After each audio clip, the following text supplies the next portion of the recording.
Hey ladies and gents, for those of you that have been living under a video game rock, Metal Gear Solid 5 The Phantom Pain is coming out very soon, and if you've been living under a me rock, you wouldn't know that Metal Gear is my favorite thing in the entire world, and I'm so excited for the new one, and I'm going back, and I'm talking about all the old games because they're a big part of my gaming life. I apologize in advance for those of you that aren't used to these videos. It's going to get very much like a style of like a rant, stream of consciousness, so sorry. I'm really excited here today to be talking about Metal Gear Solid 2, which I've actually been putting off for quite a while because it's so hard to talk about because it's definitely the weirdest game in the franchise without a doubt. So like here, let me put you in a situation. I was a young boy. Metal Gear Solid 2 was coming out. It was the biggest, most hype thing ever with the PlayStation 2. You know, it was like, it looked amazing. It looked like the most graphically impossible thing ever. And it was the return of Snake doing really cool stuff. A fully realized Snake with a mullet.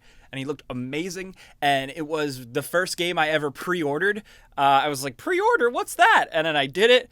And I got it. It came out on my birthday, November. And I was so excited. And I ran home and I played the shit out of it. Well, I played the shit out of the tanker level.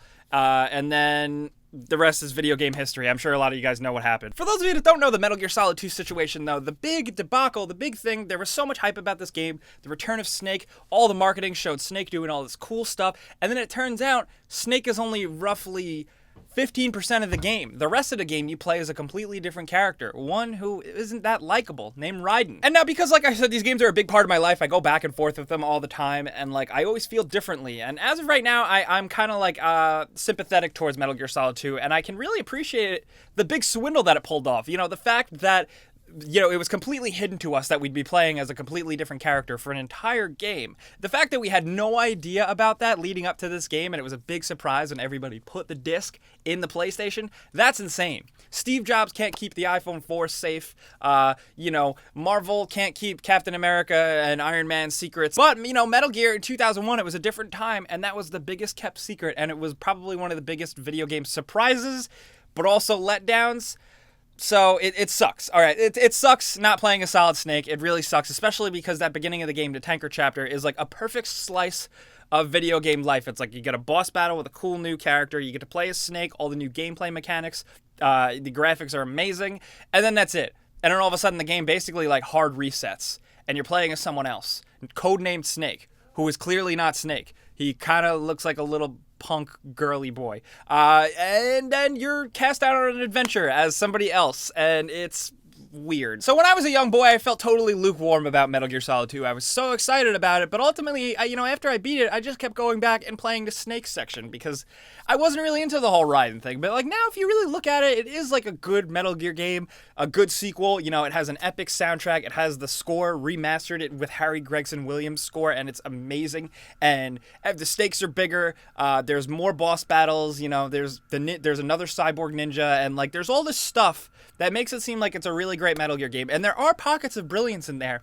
But ultimately, the game devolves into this like insane meta postmodern thing that a lot of people try and pretend to understand, but you know, it's really beyond some comprehension. There's almost when something throws that much information at you, it's just too much to comprehend, and you can only get out certain things from it. So what I got out of Metal Gear Solid 2, I don't even fucking know. So, of course, you know, it's a couple years after the original Metal Gear Solid, and, you know, Snake is trying to still fight nukes and stuff, and then it turns out there's a new Metal Gear Ray, which is fucking really badass because it's amphibious, and it's really cool. And Ocelot ends up taking control of one of these things, and he, when his arm was cut off by a cyborg ninja, he grafted on Liquid's arm onto him. So now, apparently, he's inhabited by Liquid Snake, but he's Ocelot, and that's weird. And then, you know, where they hijack the Metal Gear and where Snake is fighting to stop this, you know, the tanker blows up, washes in the Hudson River. Oh, wait a minute. Okay, let me go back.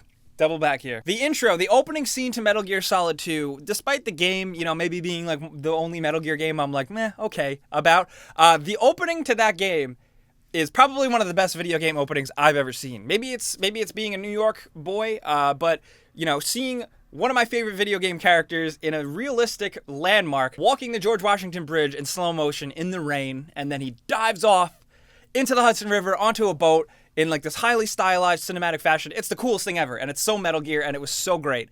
But then, yeah, after that, the game kind of... So anyway, where was I? Jesus Christ. So the tanker blows up, whatever. Fast forward to a new mission, a new guy being commanded by Campbell, codenamed Snake. Who is he? Raiden. Okay. Wow, weird. He's got a bunch of things he's got to do with a new terrorist group in an offshore disposal facility type place. And, it's kind of boring. The level design is really boring. And I don't know. It's not that, interesting. This game is so hard to talk about. This is so fucking hard to talk about. This game is... I still don't know how I feel about this game, and I can't even describe it. So, it's weird. Whatever. So, you play through what is set up like a traditional Metal Gear Solid game. You go through, you do certain things. You talk on the codec. You listen to a lot of exposition. You fight bosses that are pretty cool and well-designed. You interact with a lot of cool characters because it turns out Snake is there in disguise, and Otacon shows up, and you deal with Otacon's sister, which is very cool, and has some really poignant story moments that really set and really give Otacon some great, excellent moments. And then there's apparently another clone of Big Boss, Solidus, who is really cool because he's got a robot Dr. Octopus suit. And he's also the president of the United States. And whatever. But ultimately, towards the end, it just evolves into this weird thing where it turns out you're in a simulation, and Campbell is giving you commands, and he's really just an AI construct. And then it just gets more and more trippy, and you're in a computer world, and it's meta because they acknowledged the game a lot. Metal Gear's always been meta. The original Metal Gear Solid was very meta and fourth wall breaking, but Metal Gear Solid 2 took it almost a little too far.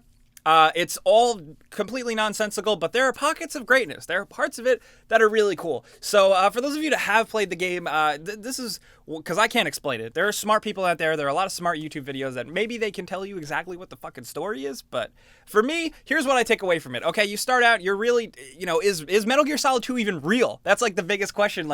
Yes, it is, because of course it's acknowledged in Metal Gear Solid 4, but I think it devolves after a certain point, and it devolves in a certain point. Once you see Snake in the game dressed up as Snake and not disguised as Iroquois Pliskin, that's when you know it's all a simulation. But is it always a simulation? Fuck! Oh, I don't know. I don't know how to do this. This is the worst. This is going to be the fucking worst video ever. People are going to be like, you're stupid, Jake. I know everything about Metal Gear because I read the fucking wiki. Ugh. Well, I just play the games and I'm trying to figure it out for myself, okay? When I first played this game, they didn't have a fucking wiki, so there. Who am I yelling at? I'm not yelling at you. What am I doing? But like I said, there are pockets of greatness. What Metal Gear Solid 2 does really do, it actually kind of predicts the internet age and the age of information. This game came out in 2001 when that wasn't really a thing. But it acknowledges how the degradation of information and society through information being compacted into these digestible bits that everyone can absorb, and then it's information overload, and then that kind of messes with everything, and then apparently that it has to do with people's genes and passing on to the next generation, but the internet age and the age of information kind of screws with that a little bit.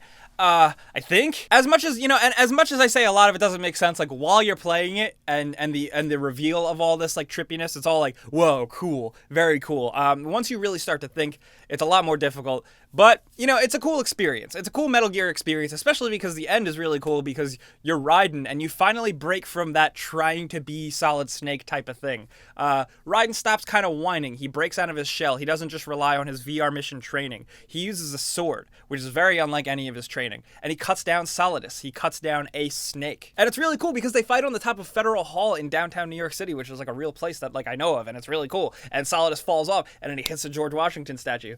And I don't know, that's pretty sweet. So there are a lot of cool moments. Like I said, this is a big budget, amazing Metal Gear game, I don't know how I feel about Metal Gear 2.